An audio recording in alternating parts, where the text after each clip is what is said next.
Hi, today we are talking to Michael Butler, and JaxPunx History is very excited to be able to get this story and perspective from such an awesome, legendary musician.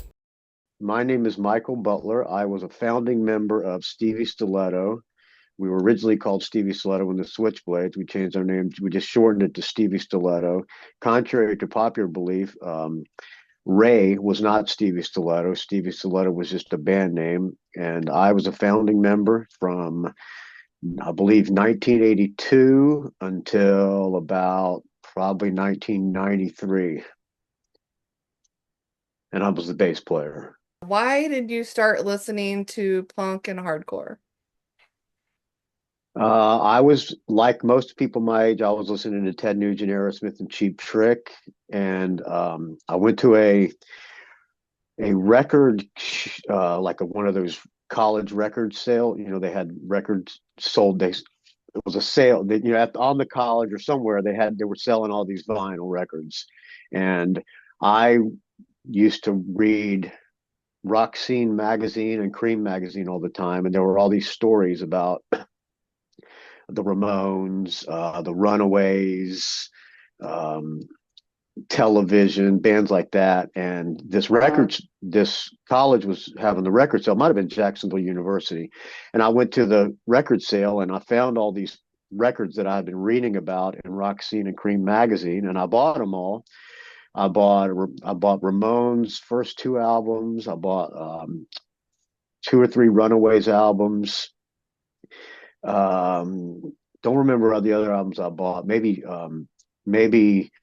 Blank Generation from Richard Hell and the Voidoids. Maybe Johnny Thunders, and Ray was always tall. And anyway, okay, so I found all these magazine or records and started listening to it, and it expanded my musical horizons, and that's what got me into this style of music. What was your first punk album that you bought or stole? Well, like I said, the first punk rock albums I bought were the first two Ramones albums, along with that, Richard Hell and the Voidoids and Johnny Thunders and the Heartbreakers. Nice. What was the Didn't first? steal any. I got caught stealing a David Bowie 8-track when I was younger, but that was before I got into punk rock. What was the first punk band that you saw live? Well, first punk rock band I saw live was the band I was in, Stevie Stiletto. I had never seen any punk rock bands live before that because there was no punk rock in Jacksonville, Florida before Stevie Stiletto came around. So I really didn't see any punk rock bands until Stevie Stiletto formed, and then a few other punk rock bands started forming because they were following Stevie Stiletto, and so I saw them. The first actual show I went to after I was in Stevie Stiletto was probably a band like maybe Hated Youth or one of those Southern Florida hardcore bands. The Descendants, I saw them and I loved them. Yeah. Were there any other bands that you played with back in the day that you really dug? I was playing in rock bands before I formed Stevie Stiletto with Ray. Rob, the drummer from Stevie Stiletto, and I were in a harder rock cover band called Wicked Leslie, and Ray was practicing down the. No, somehow I met Ray, and I was getting heavily into punk rock around that time when I was still playing in this hard rock band, and I forget what was the question again. Like other bands that y'all played with that you dug, like any memories Oh, around? oh, oh, okay. Um, well, I liked Blaine Crew's band, even though they were kind of copycats of Stevie Stiletto and became a little bit rivals. But I liked them. They had the spirit, and I liked Brutal Assault. Yay! even though they didn't like us because they thought we were sellouts. But I forgive them for that because they were wrong. Um, those were the only other bands that were playing. Oh, there was this band that when Stevie Stiletto first started, before we played, there was a band called the Great Invisibles. They were actually the first band of that. I guess you could call it punk, but they were more like a new wave band. But they were the first actual band that started playing out before Stevie Stiletto. I like them. I like Frankie Phillips' old band called the Attitudes. They were around about the same time as Stevie Stiletto. They weren't really punk rock, but they thought they were, but they were just a good rock band. What about Data Panic? Because I see them on a lot of the flyers. I don't. I remember the name. I don't really remember the band, to be honest with you. I think they were up and coming kids playing punk rock. They played at the 730 Club probably a lot, but I don't really Yeah. remember their music. I'm sure they had the spirit. I'm sure they were good. And there was like Three Blind Mice. Yeah, I know Three Blind Mice was happening. That was after Stevie Slaughter formed with Blighted Area started happening. I know Joe. He's got a recording studio in Seattle now. They were really good. They were heavily influenced by the Replacements, as was Stevie Stiletto. I liked them a lot. They were probably one of the better bands. That's cool. Awesome. So who were like the regulars in the crowd? Like who were your biggest fans and stuff that you knew? Uh, let's see. Got any shout outs? Well, there were other bands happening like Leather Nun. They would come to Stevie Stiletto shows all the time. We would go to their shows, even though they were like more like like a Sunset Strip wannabe type band. More, I guess you call it metal, whatever. I like those guys. I was roommates with the bass player. Another band called Invader. They were another metal band. We kind of all hung out with each other. It wasn't just we didn't care if a band was punk rock or metal or anything like that. We just liked other musicians. Yeah, I that kind of remember like it wasn't so divisive back then. It was like you either liked music and going out and being part of that scene or you didn't. Yeah, back then the guys were trying to get laid, so we would just go to shows. We'd go to the metal shows because there were these cute metal chicks at the shows, and plus there were the guys who played in those bands were friends of ours. It became divisive because some of the bands would get jealous, I think, of Stevie Stiletto because we actually created the scene and we were the reason there was a punk rock scene. But for some reason they thought we were rock stars and whatever. And they they would they would say bad things about Stevie Stiletto and bad mouth us, but I think in reality they really loved Stevie Stiletto. They just wanted to seem cool because they hated the popular band. We didn't give a shit. Didn't matter to us. Well, can you list the members, name the members of the lineup, the original lineup, and then The original lineup was me on bass, Rob Acasella on drums, Steve Gallagher on guitar, and of course Ray was the singer. And then yeah, and then we got Tom. Steve Gallagher. You want me to give you the history? sure. So Steve Gallagher left after a few years, moved back to Washington D.C. or something. I think he had some kind of debt problems, and he moved back to Washington D.C. where he was originally from. And we held auditions, and we got Tommy Berlin, who was way different than Steve Gallagher. So he became our guitar player. I liked Tommy Berlin. He was my favorite the guy that was ever in Stevie Slaughter because although he has a huge ego, I'm sure you know that by talk because you just talked to him. He was a good guitar player and he had the spirit and he had a good attitude. When he auditioned for us, his guitar tone sucked and it was making noise and his amp was fucking up. So he took his guitar, he threw it across the room on the ground, slid across the room. I think we auditioned him at the Blighted Area, and I thought that was pretty cool because he destroyed his shit on the audition. So he became the guitar player. We did that for a while. We toured the country several times, a lot of times, put out a bunch of records. And then Steve Gallagher came back into the picture. We called him Stevie Stiletto, but he wasn't Stevie Stiletto. We just named him that. He came into the picture then left us stranded in Indianapolis at our manager's place, Bill Levin. So we got this guy, Neil Smith, who was a kid in high school, got him to be in the band. Steve Gallagher owned the van, so we were stuck in Indianapolis without a van. Neil Smith joined the band, and he had a Volkswagen, and we said, "Oh, you're in the band. By the way, we're going on tour tomorrow, and we need your Volkswagen to pull a trailer on this tour." So he left. He quit high school, joined the band. We toured the country in his Volkswagen. Um, Rob Acasella eventually quit in Atlanta, Georgia. Then we got a guy named Dan Limerick on drums. Played in San Francisco or played in Jacksonville for a little while. Decided we were going to move to California. We moved to California, became pretty popular out here. Went on tour, and Ray left the band in Flagstaff, Arizona, in the middle of a tour, and that was the end of my tenure in Stevie Stiletto. Okay. Yeah, that's a little dramatic. That's the way it was for us.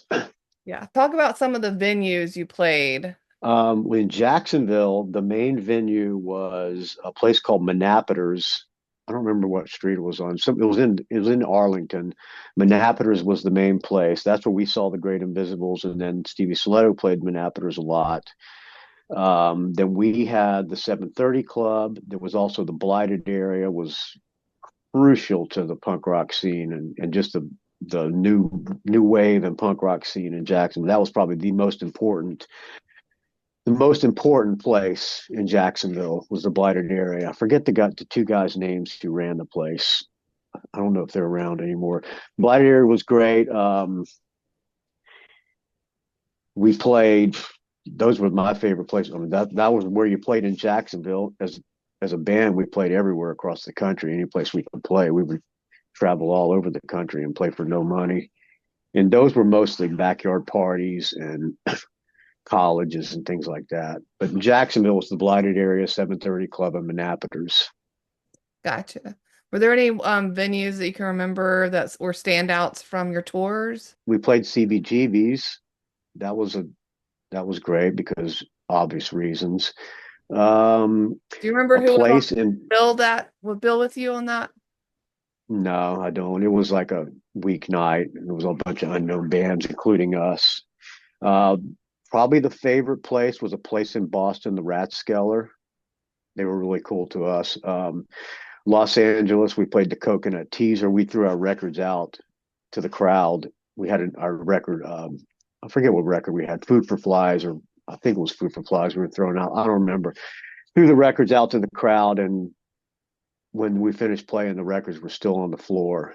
Nobody cared. Nobody gave a shit about us. So, but yeah, I think the Boston Rathskeller was the favorite place that we ever played. And we That, played the Electric Banana in Pittsburgh, which was fun. We played with Sonic Youth. That was a memorable one. Played with Megadeth in Indianapolis. We played a bunch of places in Indianapolis. A place called Muggins was a good place. Yeah, those are the ones that come to mind right now. um, where did you like get record, mixed, and Oh, mastered? the Cameo Theater in Miami, Florida. That was probably the best place we ever played. Nice. Cameo Theater in Miami. What did you like about Go that? ahead. What? When we played with the Meatmen was the first time we played. I think we played down there with the UK Subs too. The guy who ran the place was really cool. He was supportive of punk rock bands, and they did all kinds of shows. It was a big venue, had a great, nice, big stage, and I think they treated us well. So, That's awesome. All right, so now we're gonna meet Rob. Hey, hey Rob, what's going on? Nice to meet you, friend. nice to meet He you. was Hold the on. bass player for CB Stiletto. Yeah, man. I like Ray. How's You gotta come down. You're too tall. how's the painting going? Pretty good. Yeah, He, we're just What's doing wrong with here. What's wrong with the sprayer? You cleaning out the tip? Well, I just had to clean it out. I couldn't stop. I couldn't just Oh, leave. okay. Oh, okay. Yeah. Well, Yeah. it's nice to meet you. How's the band doing? You guys play often in Jacksonville? I don't think we're going to be playing anymore. I might be Oh, really playing. breaking up? Yeah, I don't know. What's it? They're taking a break right now for the holidays, and I don't know Uh, if they're gonna rejoin or if he's gonna find some new guys.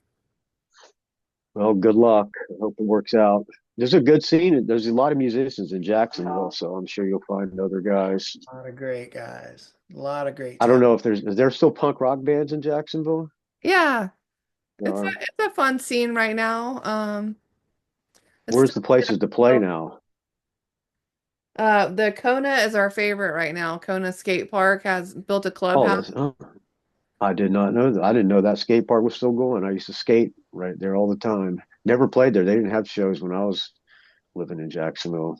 Yeah, well, Marty's in charge now, so Okay. he built a That's clubhouse. cool. That place is still going. Yeah, and so we've had, and then there's a bar called Rain Dogs and Five Points, but they're actually going out of Uh-huh. business. Huh. Yeah, you're taking off. We played the All right. Hey, it's nice Oh, to meet you. hey, Good luck Ricky, painting. can you turn that thing off? Turn the thing off. Yes.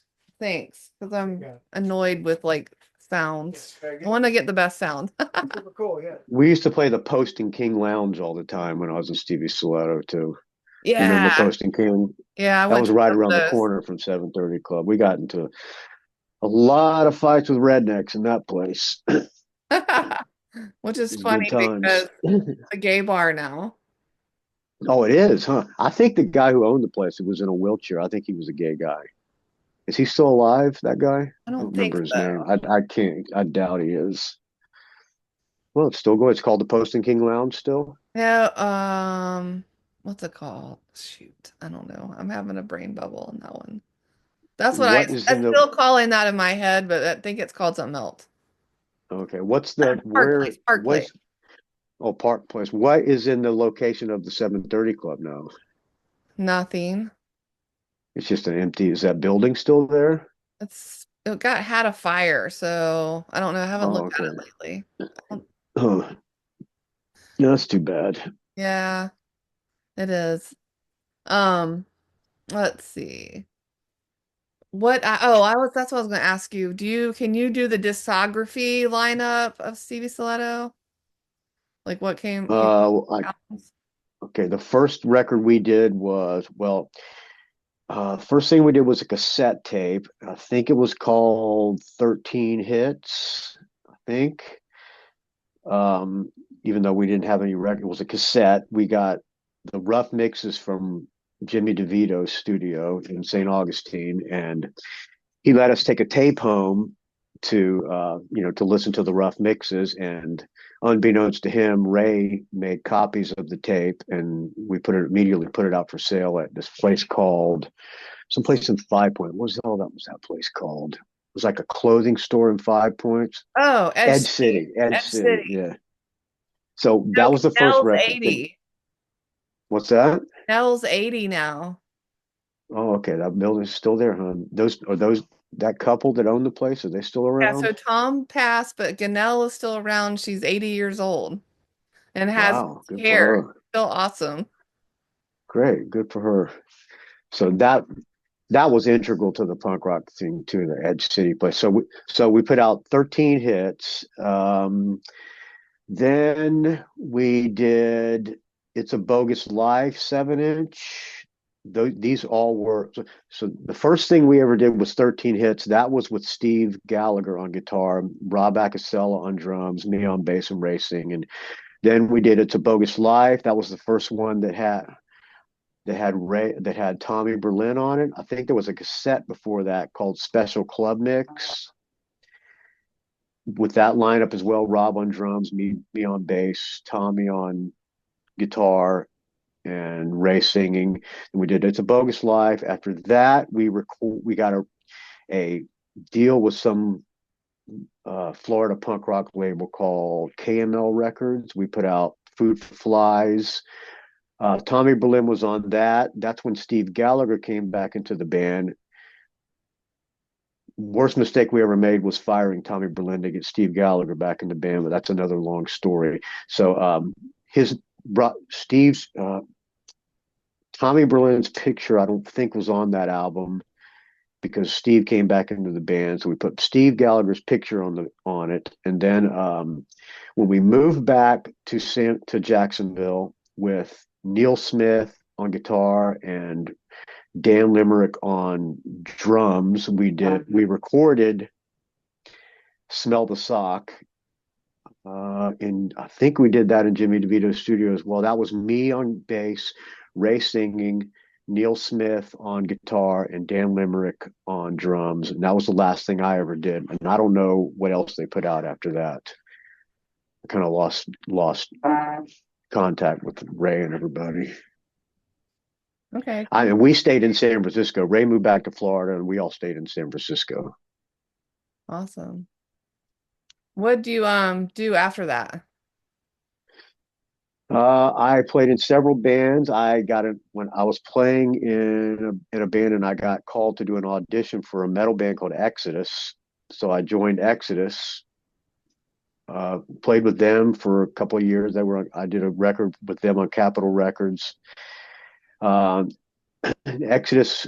After Exodus, I formed my own band called the Flexipleasers, which I was singing and writing most of the songs. And at the same time, I had a band called American Heartbreak, more of just a melodic, kind of glam punk type band. We put out several records, toured Europe, and about 6 times, 5 or 6 times. And after that, I joined several bands. I'm currently in like 5 bands. The most famous one is probably a guy named Handsome Dick Manitoba from a band called the Dictators. You remember the Dictators? Yeah. So I played with Handsome Dick Manitoba. He was the lead singer, and I'm doing that now. And I have a cover band called the Butlers. I'm in an AC/DC tribute band with the singer from Exodus and the drummer from Death Angel. I am in another band called the Plunkets and a couple other bands that I can't really remember off the top of my head. Cool. And talk about And your current podcast. I have a podcast, the longest running podcast in existence, called the Rock and Roll Geek Show. I'm Wow. in the Podcast Hall of Fame. I've been going for 20 years. When I started doing the podcast, there were about 6 podcasts. Now there's more people have a podcast than don't have a podcast. So that's the Rock and Roll Geek Show, and that's what I do. Going over 20 years. That's awesome. Oh my gosh. I feel a binge coming on.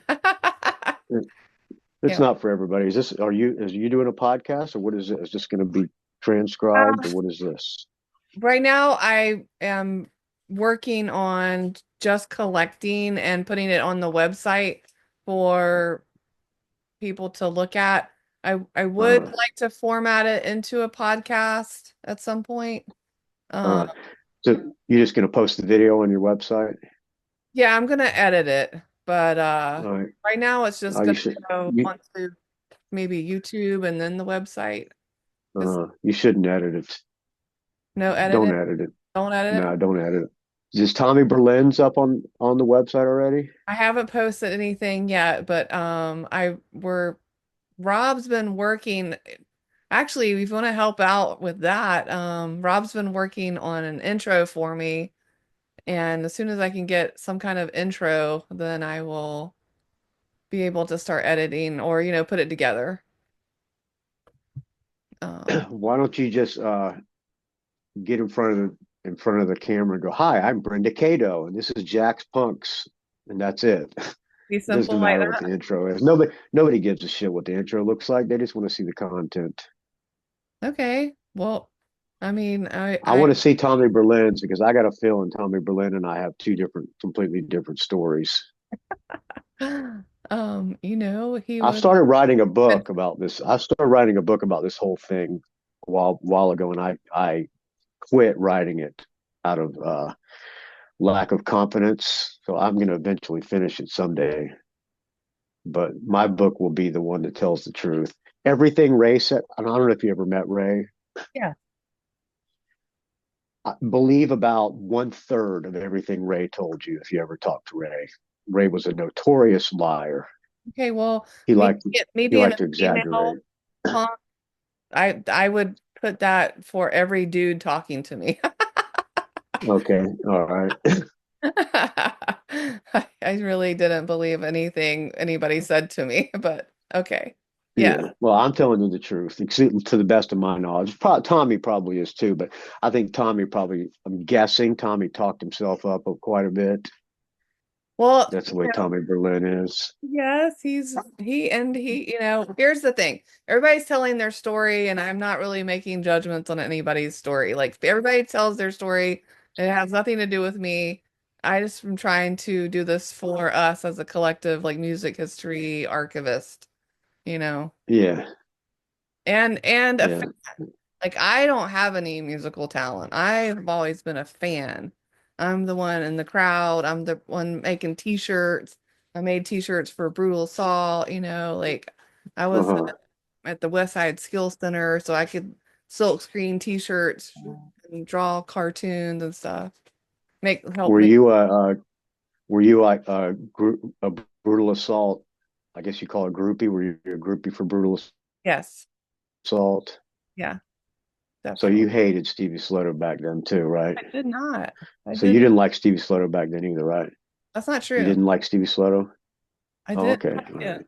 I didn't. That's not true. Those guys got those guys got somehow they got lured into the skinhead group, and I think that's why they started hating Stevie Slaughter because towards the end of our time in Jacksonville, Florida, we got a lot of shit going on with skinheads. It's mainly, especially me with the skinheads.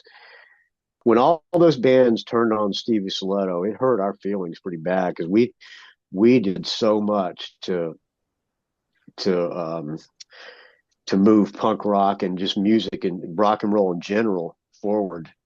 We were That was our lives, putting shows on and doing all that and helping other bands up. That's what we lived for in Stevie Stiletto. It was our we didn't just oh let's get together a band and go pick up some chicks.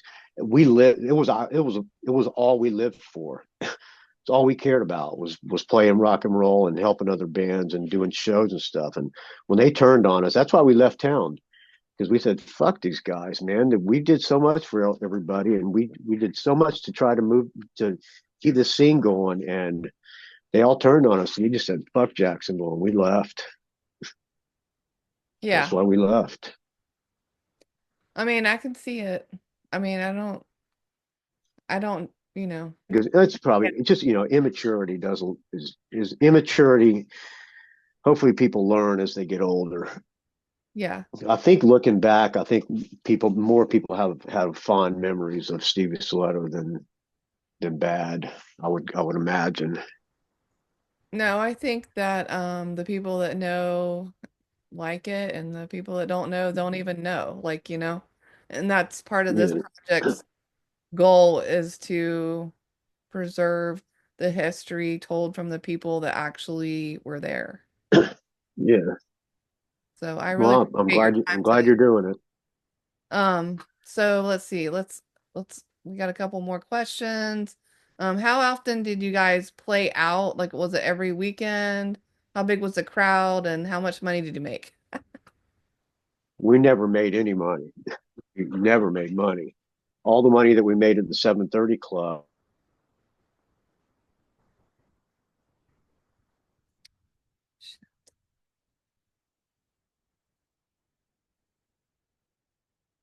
Are you there?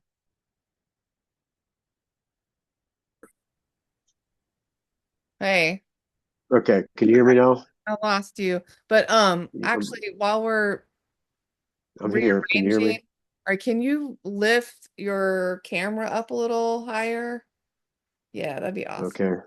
I've got to hold the phone because it's just my Oh, phone. So, okay. So there's no way to prop it up. Okay. not really. Here. Cool. No, I'll just do this best I can. Okay. All right. That's fine. That's cool. Um, all right. So let's ask that question. So no, Stevie Slater never made any money. All the money we made at the 730 Club either went to pay the rent for the club or the rent a cops. We paid cops beginning of the 730 Club to basically you paid cops to work security. That way the cops would not bust the shows. You could be sure that your show was going to go off good if the cops were there because you were paying the cops and you never get busted. And then we ended up not being able to afford to pay the cops, and that's when the show started getting busted all the time. So all of our money either went to pay the 730 Club or to rent on 730 Club or to pay the cops. So we never made any money. We played all the time. We practiced 7 days a week unless it was a gig. So we were always either playing out of town or playing in town. So I think we played just about every weekend. Where do you get your merchandise and like posters, flyers? Ray did all that art. Ray just hand drew everything, and we go to the Kinko's or whatever the copy place was and run off copies. Even with the album covers and stuff, we just drew. Ray drew the album covers. We glued the sleeves together and all that. How So did Ray you did all that. promote shows? Put out tons of flyers. That's what we did. Put flyers everywhere and passed them out at shows. And, like the Ramones would play in town, we would put flyers. If there was a show happening around, which didn't really happen that often in Jacksonville back then, we put out flyers. And we just posted flyers all over Five Points and Riverside and strip clubs and things like that. Um, okay, cool. What magazines did you read back then? How'd you find out about new music? When I was in Stevie Sled, it was Maximum Rock and Roll. That was Maximum Rock and Roll and Flipside. Those, I'm pretty sure those were the two magazines. And there was Cream Metal. At that time, turned into Cream Metal, and we got an art written up in Cream Metal when we played in Detroit. We thought we had made it after we got into that, but it was mainly Maximum Rock and Roll for Stevie Sled. That's cool. Did you see that you guys made the cover of Henry Rollins' new book? Yeah, I bought the book and I tried to look for where he mentioned us, and I didn't see any mentioned. So I don't know what the deal is with that. But I bought the book just for that. Yeah, I know. I want to get That a was cool. That was It's a Bogus Life cover was on it was that was the record that was on his cover. And then the movie Kevin Dunn made. Let me talk about the Uh-huh. I'm music. in that. I think I'm in that. Um, what other projects is there? Am I missing other projects? Oh, this town sucks. What do you have any of the This town sucks. What do you mean? I have this like VHS. I think it says this town sucks or something like that. Or nothing ever happens Uh here. that was we had a song called Let's Blow This Taco Stand. No, we had a song called Nothing Ever Happens in This Town, Yes, nothing ever. and we had a song called yeah, and we had a song called Let's Blow This Taco Stand. But I never saw that. I never saw that video, so I don't know what's in it. I just have the cover. It's like a cover on Okay, VHS. So I don't know. That's I what I don't thought know. about. I saw the documentary that Kevin Dunn guy made. That was good. Yeah, He cool. came out to San Francisco and interviewed me for that. Yeah, he's awesome. I can't wait for Yeah, this interview. Anyways, okay, so how do we find your podcast? rockandrollgeek.com, and it's everywhere you can listen to podcasts. But it's called the Rock and Roll Geek Show. If you search for Rock and Roll Geek Show, you'll find it. Now, the Stevie Stiletto songs, are they published on streaming at all? I have no idea. I have no idea. I Who holds doubt the it. right to those songs? I have no idea. I think Tommy is trying to put out some stuff. He's trying to reissue some stuff. I don't know what's going on. He mentioned something about it, but I have no idea who owned what. I mean, I guess we all owned it, but I guess whoever takes it and steals it is going to end up making any money if there's any money to be made. But I have no idea. I have no idea if you can hear Stevie Slutto anywhere. Don't know. Well, I would be interested in you and Tommy figuring that out. Yeah, I'm a little bit busy and I don't know that there's enough interest, to be honest with you. Maybe there's a few people in Jacksonville, but we were I mean, if I was to go around in San Francisco, a lot of people don't really remember who we were. I Yeah, go to shows. I went to uh, that band. What's that band called with Fat Mike? no Oh effect. shit, what they No Effects. I went to a No Effects. They were doing their farewell thing, and I was hanging out backstage because I knew one of the bands. And that Fat Mike guy, every time I see him, he will walk up to me and goes, "Weren't you in Stevie Stiletto?" So I guess he knows about us. But Well, he has the punk rock museum, so like, yeah, yeah, yeah. um, I doubt Stevie Stiletto's in there, but yeah. but we could probably get it in there. Jimmy DeVito has all the recordings. You know who Jimmy DeVito is? Oh, but I will go find out. He has a studio in St. Augustine. That's where we did all of our records, and probably everybody else did their records there too. Three Blind Mice did their records there. Jimmy DeVito, he has all the recordings. So if anybody could do it, he could do it. Okay, well, I guess I need to go interview him. Yeah, look for him. He's on Facebook, Jimmy DeVito. Okay, awesome. Well, I would love for you guys to like put that together and push it back out, but I've always been a fan, so. You know, I Oh, appreciate it. what, so there's no way for anybody to get anything that they don't already have as far as like buying it. I've seen stuff on like Disc Dogs or whatever, those kind of things. And eBay, you can find stuff on eBay. I have the 7 inch of It's a Bogus Life. I have Smell the Sock on vinyl. About a couple boxes of Smell the Sock on vinyl. And I have Food for Flies. I sold a Food for Fly test press for $700 Nice. to some guy. Some guy just looked for me and said, "I'll give you $700 for the test press," because somehow he found out I had it. So I sold it to him. Cool. But I don't know, Was that Rafe Johnson? I don't know who's that guy contacted me. He was trying to put some museum together or something. Is that him? Yeah, no, so he's my friend. We went to elementary school, going back to elementary school, and he came to me to ask for help for this project. And so Okay. He wanted me to donate. Yeah, go ahead. Go he's been ahead. running down the like he has friends and connections in the body count scene and Uh, did Blaine Cruz and he's been working what he can work and I'm trying to work what I can work and we're just collecting it as much as we can because yeah. Jacksonville is supposed to be having a music museum sometime in the future and he got offended or not offended but he was like shocked that um there wasn't any mention of anything other than like like the Leonard Skinnards and the Holly Mom, Uh-huh. Right. Yeah. you know.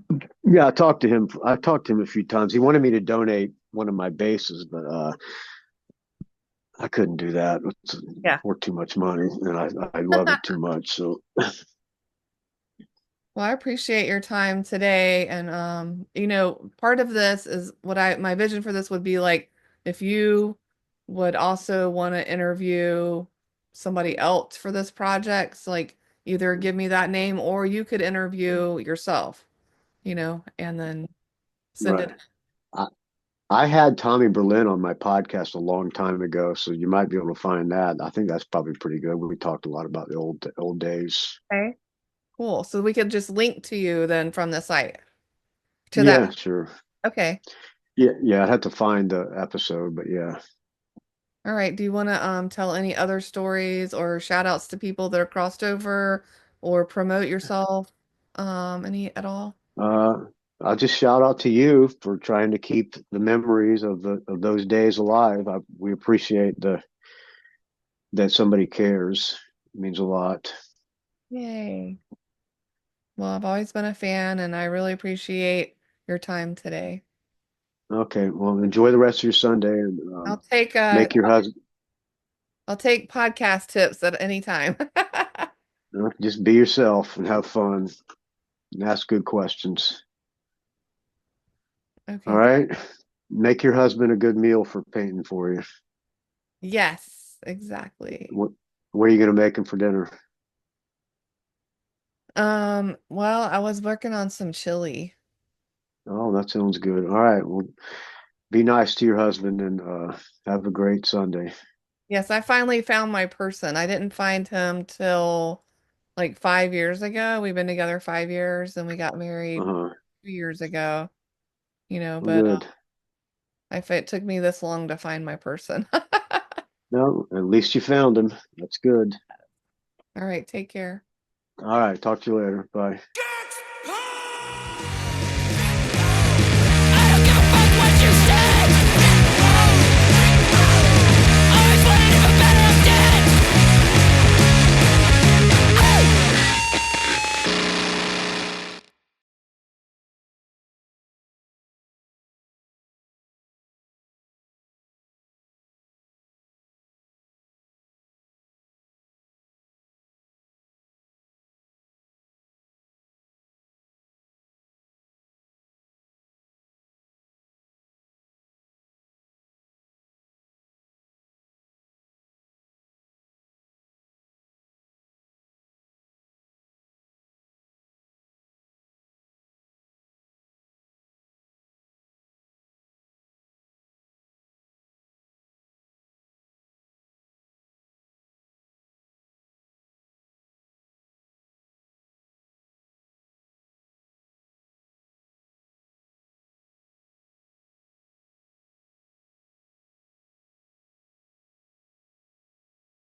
JaxPunx!